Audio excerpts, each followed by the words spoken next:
हुन्ना झील पाकिस्तान के जनूब मगरबी सोबा बलोचिस्तान में क्वेटा के करीब वादी औरक में एक झील है।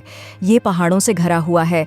हन्ना झील उस पहाड़ी के करीब है जहां से वादी औरक शुरू होती है। क्वेटा शहर से 17 किलोमीटर 11 मील मशरक में ये आबी ज़खायर 1874 में बरतानवी नवाबादियाती दौर में मकामी कबाइलियों की ज़मीन पर तामीर किया गया था और ये यहाँ के अहम मकामात में से एक है।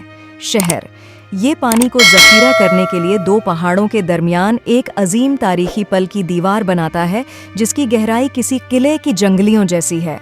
हिना झील बलूचिस्तान की सबसे ज़्यादा देखी जाने वाली और काबिल रसाई झीलों में से एक है।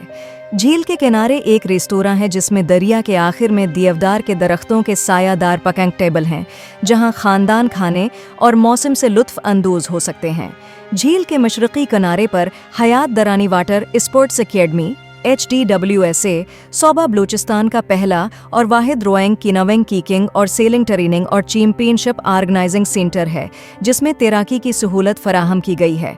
22 जुलाई 1986 को हाजी खैर मोहम्मद खां काकड़ वलद सरफराज खां काकड़ ने हिना झील के शमाल मगरबी किनारे पर 2 एकड़ 8.3 ऑन मुरब्बा मीटर ज़मीन हयात अल्लाह खां दरानी को तोहफे में दी जो बलूचिस्तान में गार और कुआं पेमाई के एडवेंचर खेलों के लिए मशहूर हैं।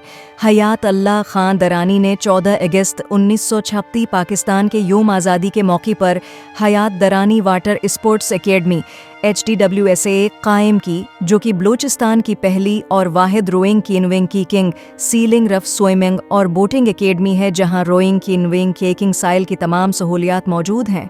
हन्ना झील पर तैराकी की तरबीत, तकरीबात का सामान और किश्ती रानी रज़ाकाराना तौर पर नौजवानों को मुफ्त फराहम करती है।